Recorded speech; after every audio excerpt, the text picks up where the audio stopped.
साथियों, यशस्वी प्रधानमंत्री के नेतृत्व में कई सारे क्षेत्रों में बहुत तेजी से काम हुआ है और ये आश्चर्य भी लगता है कि कई सारे हमसे बहुत कई प्रकार के क्षेत्रों में आगे रहने वाले देश अब भारत का अनुसरण कर रहे हैं। भारत यशस्वी प्रधानमंत्री के नेतृत्व में बहुत तेज गति से सभी क्षेत्रों में काम कर रहा, नई नई तकनीक का अपनाना, नई तकनीक के बलबूते पर उसको नीचे तक उतारना और उससे अपने लोगों के साथ देश और प्रदेश की प्रगति को दुनिया के सामने नंबर 1 की स्थिति में लाना। उदाहरण के लिए कोविड का समय हमने सबने देखा, कोविड के टीकाकरण के आधार पर कई सारे विश्व के बड़े बड़े देश, अमेरिका, इंग्लैंड, सबने हमारे इस पूरे बढ़ते दौर को देखा है और उससे लाभान्वित होने का और बाद के रिजल्ट के आधार पर अब ये डिजिटल पेमेंट और डिजिटल जिस ढंग से माहौल बना है, ये भी दुनिया के लिए आश्चर्य का विषय है कि वही भारत है जो 10-15 साल पहले कहाँ खड़ा था। लेकिन इसकी चुनौतियां भी है। अब ये यशस्वी प्रधानमंत्री का अपना तरीका भी है। एक तरफ वो नई तकनीक को अपनाने के लिए सबको प्रेरित करते हैं, दूसरी तरफ नई तकनीक की चुनौतियों से देश को भी जागरूक करते हैं। और ये जो हमारा साइबर अपराध का बढ़ता दौर है, इस साइबर अपराध में हमको अपनी तकनीक को न छोड़ते हुए तकनीक के बलबूते पर उस पर कंट्रोल करने की जरूरत थी। तो पूरे देश को अक्टूबर माह में साइबर अवेयरनेस की दृष्टि से ये बड़ा कार्यक्रम उनने दिया है और उस कार्यक्रम का आज आखिरी दौर है। लेकिन आखिरी नहीं, अभी तो शुरुआत है। ये मान के चलें कि हमारे सबके आसपास 24 घंटे चारों तरफ ये इस अपराध के शिकार लोग भी हो रहे हैं और वो कैसे कैसे प्रकार के क्या क्या तरीके लगाते हैं, कितना अटपटा लगता है कि मालूम पड़ा बैठे बैठे आपको कहाँ डिजिटल अरेस्ट कर लिया और किस किस को फंसा लेते हैं। बड़े पुलिस अधिकारी बन जाते हैं, कभी सेना अधिकारी बन जाते हैं, कभी पता नहीं क्या क्या बन जाते हैं और अच्छे खासे आदमी उनके जाल में फंस जाते हैं और उसके आधार पर वो उनको जो मतलब उनका मंतव्य होता है उस मंतव्य की वो पूर्ति करते हैं। कई तो पिक्चरें भी बन गई इससे। लेकिन मैं मान के चलता हूँ कि इसका एकमात्र इलाज वही है कि हमारी सावधानी, जैसे 24 घंटे हम बाकी चीज़ों की भी सावधानी रखते हैं, ये उसी प्रकार की है। अब जेब को संभालने के बजाय मोबाइल संभालने की सावधानी है। गया ज़माना जब जेब कटी से हम अपनी जेब के लिए भीड़ में ध्यान रखना, वो करना, 50 तरह की सावधानी रखते थे। अब हमारी इस प्रकार की नई तकनीक के बलबूते पर स्टेज 2 की सावधानी रखेंगे तो निश्चित रूप से आगे बढ़ेंगे। मेरी अपनी ओर से इस पूरे आयोजन की बधाई। बहुत बहुत धन्यवाद। धन्यवाद महोदय। आशा है कि हम सभी आपके मार्गदर्शन अनुसार सजग और सतर्क बनेंगे। आपके प्रेरणादायक शब्दों के लिए हम हृदय से आभारी हैं। अब हम अपने कार्यक्रम के अत्यंत गरिमामयी क्षण की ओर अग्रसर हो रहे हैं। यह अवसर है हमारे मुख्य अतिथि महोदय के प्रति आभार प्रकट करने का। उनके प्रति सम्मान और स्मृति के प्रतीक स्वरूप हम उन्हें स्मृति चिन्ह भेंट करेंगे। पुलिस महानिदेशक महोदय से आग्रह है कि वे माननीय मुख्य अतिथि महोदय को स्मृति चिन्ह भेंट करें।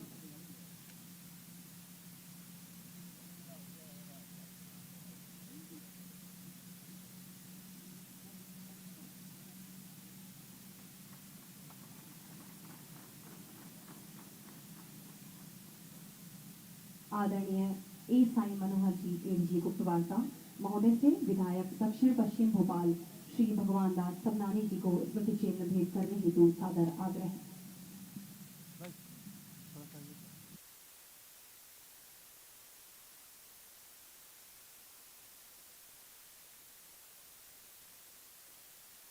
गुप्तवार्ता से पुनः विधायक लहार श्री अमरीश शर्मा जी को स्मृति चिन्ह भेंट करने हेतु सादर अनुरोध है।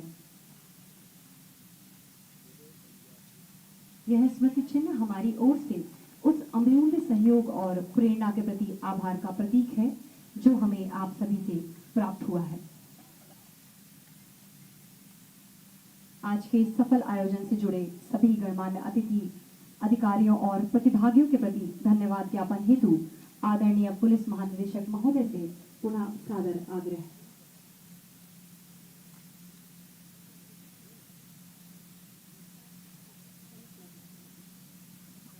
और अब वह क्षण जिसका हमें पूरे माह इंतजार था, साइबर सुरक्षा के संदेश को जन जन तक पहुंचाने के लिए इस अभियान का भव्य आयोजन होने जा रहा है। रन फॉर साइबर अवेयरनेस के शुभारंभ के साथ यह दौड़ केवल कदमों की नहीं बल्कि जागरूकता, एकता और जिम्मेदारी की दौड़ है। हर कदम कहेगा मैं सतर्क हूँ, मैं सुरक्षित हूँ और हर धावक संदेश देगा safe clicks, smart citizen, secure nation. तो आइए कार्यक्रम के मुख्य सोपान की ओर पदार्पण करते हुए माननीय मुख्य अतिथि, माननीय मुख्यमंत्री महोदय और पुलिस महानिदेशक महोदय से निवेदन है कि वे झंडी दिखाकर रन फॉर अवेयरनेस 2025 का शुभारंभ करें। सभी प्रतिभागी तैयार रहें और मिलकर कहें stop, think and then take action. यही है हमारी सुरक्षित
तो अटल पथ पर यह कार्यक्रम आयोजित हुआ था जिसमें साइबर जागरूकता से जुड़ा ये कार्यक्रम, जहां मुख्यमंत्री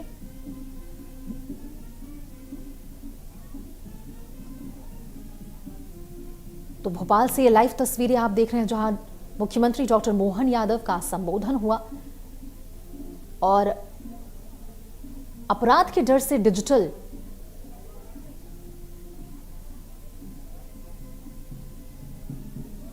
ये सीधी तस्वीरें आप भोपाल से देख रहे हैं जहां पे सीएम मोहन यादव मौजूद हैं। उनके द्वारा हरी झंडी दिखाई गई।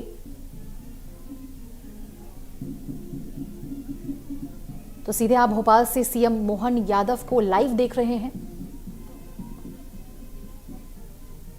जहां सीएम के साथ मध्य प्रदेश के डीजीपी भी मौजूद हैं।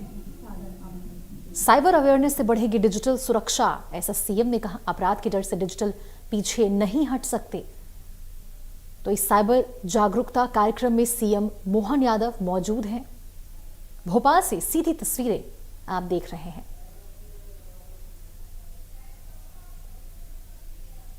सीएम के साथ डीजीपी कैलाश मकवाना भी इस कार्यक्रम में मौजूद हैं।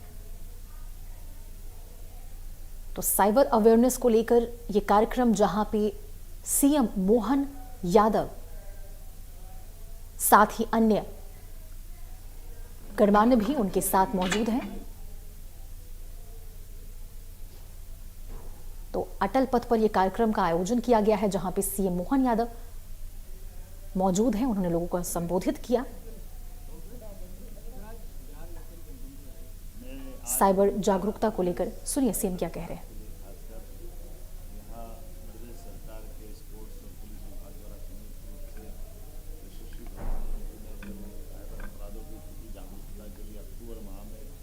अभियान चलाने का निर्णय किया था, उसका समापन और दौड़ के लिए आया था। और इस अभियान के माध्यम से एक तरफ हम जब नई तकनीक अपनाने की तरफ लोगों को प्रेरित करते हैं तो उस तकनीक की चुनौतियों से जिसका दुरुपयोग होता है, ऐसे अपराधों को रोकने के लिए ये बहुत अच्छा अभियान चलाया गया। और कितना सरल हेल्पलाइन नंबर 1930 अगर ये रिलीज़ किया, जिसमें इस आधार पर हम अपने सभी प्रकार के साइबर अपराधों की जानकारी से पुलिस से जुड़ करके इन अपराधों पर नियंत्रण का काम करें।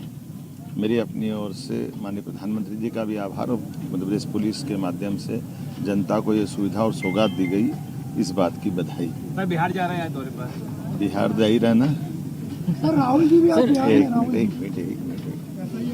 भारतीय जनता पार्टी के पक्ष में, हमारे प्रत्याशियों के पक्ष में हम अपने सभी मुख्यमंत्रियों को या अलग अलग स्टार प्रचारक जिनको आमंत्रित किया गया वो हम सब मिलकर के बिहार में फिर एक बार एनडीए की सरकार बने, इस दिशा में अभियान चलाने के लिए मेरा अपना बिहार का दौरा है।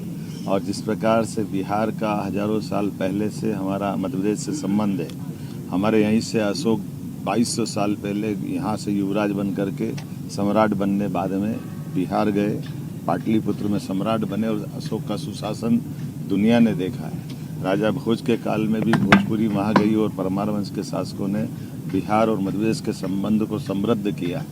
ऐसे हर बार हर समय, और बिहार के लिए तो भगवान कृष्ण के पुत्र सांब ने वहाँ सूर्य मंदिर बनाया था। ऐसे कई कारणों का ऐतिहासिक कारण है और बिहार की क्षमता, बिहार के लोगों की क्षमता, बिहार का अपना एक बाकापन वो हमेशा लोगों को लालायित करता, आकर्षित करता है। ऐसे में एनडीए की सरकार बनने के बाद बिहार की प्रगति चहुमुखी हुई है। माननीय प्रधानमंत्री के नेतृत्व में एक बार फिर पुनः वहाँ एनडीए की सरकार नीतीश जी के साथ बने, इस दिशा में हम लोग काम कर रहे हैं। मेरी अपनी ओर से आपके माध्यम से जब छठ मैया का आशीर्वाद सबको मिला है, देश ने आनंद भोगा, तो इस भगवान से कामना करते हैं कि प्रचंड बहुमत से एनडीए की सरकार बने। एक जानकारी और देना चाह रहा हूँ, माँ नर्मदा नदी जी के रूप में माँ का आशीर्वाद मध्य प्रदेश को मिलता है। उनकी सवारी मगर की है। ऐसे में जैसे हमारे सभी प्रकार के वन्य जीव आबाद हो रहे हैं, पिछले समय घड़ियाल हमने चंबल में छोड़े थे, इस बार नर्मदा जी में मगर छोड़ने में कल जा रहा हूँ। तो मगर को हम अपनी नर्मदा जी के कुछ अंचल में कहीं कहीं दिखाई देते हैं, अन्यथा बहुत बड़े पैमाने पर मगर के लिए नर्मदा जी का जल और नर्मदा जी की धारा बहुत अनुकूल है। तो ऐसे में हमारा सभी प्रकार के जल जीवों के संरक्षण का भी जो अभियान चल रहा है, तो मगर को छोड़ करके हम अपने ये जो हमारी सभी प्रकार की परस्पर एक दूसरे पर अवलंबित संस्कृति है, उसको समृद्ध करने के लिए कल का ये आयोजन हम बना रहे हैं। माँ नर्मदा का वाहन नर्मदा जी की नदी में अटखिलिया खेलते हुए न केवल धारा को मजबूत करेगा बल्कि आस्था के धर्म को भी मजबूत करेगा। मेरी अपनी ओर से एक बार फिर नर्मदा माँ के प्रति प्रणाम करते हुए उनका वाहन उन तक पहुँचाने का संकल्प हमारी सरकार ने लिया है। माँ का आशीर्वाद हम सबको मिलेगा, लेकिन आवश्यक सावधानी भी रखेंगे। जहाँ हमारी आबादी का बेल्ट है, जहाँ हमारे गांव है, उससे बचा करके ऐसे अंचल में जहाँ कोई दूसरी प्रकार की संभावना नहीं रहेगी, वहाँ हम ये जल जीव छोड़ेंगे। एसआईआर को लेकर